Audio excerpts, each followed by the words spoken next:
promotion បញ្ចុះតម្លៃពិសេសមែនទែនសម្រាប់ឈុត motor Swan ដោះប្រឡង brand បលម៉ង់ Macrotech model X កម្លាំងគឺ450 Newton សម្រាប់មួយខ្នាតនេះគឺយើងដាច់ stock យូរមែនទែនបងប្អូនជាងគាត់សួររយច្រើនណាបងប្អូនដែលគាត់ធ្លាប់ប្រើដឹងពីគុណភាពហើយគុណភាពរបស់វាល្អហើយអ្វីដែលពិសេសតម្លៃខាងយើងគឺធានាថាទាបជាងទីផ្សារហើយសម្រាប់បងប្អូនមិនត្រឹមតែដោះប្រឡងបានផងដែរគឺយើងអាចយកទៅបាញ់ Visible បានផងដែរគឺមានកន្លែងខ្ពស់ចកេះពេលដែលយើងឡើង Visible ឡើងអីហើយពេលដែលយើងបាញ់ Visible នេះបងប្អូនផ្លែវាគឺយើងគ្រាន់តែសោកចូលជាមួយនឹងខាងមុខនេះតែម្ដងនេះបងប្អូនគឺងាយស្រួលខ្លាំងមែនតើនេះអត់ជ្រុះទេដោយសារវាមានដៃថក់ហើយបើយើងដោះប្រឡងគឺយើងគ្រាន់ដាក់ប្រឡងនៅខាងមុខនេះគឺបានហើយនេះបាទនេះ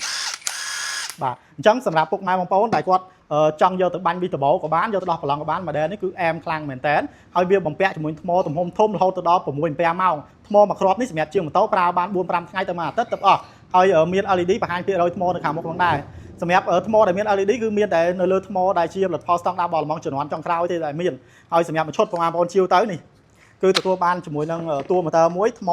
6-7ម៉ោងនេះគឺ2គ្រាប់ទៅតែម្ដងបាទមួយសោដោះប្រឡងគឺយើងមាន6គ្រាប់ស្វានក្បាលបាញ់វិសខ្សែក្បាត់ខ្លាញ់គោជាមួយនឹងការធានារយៈពេល1ឆ្នាំលើគ្រឿងបន្លាស់ផងដែរ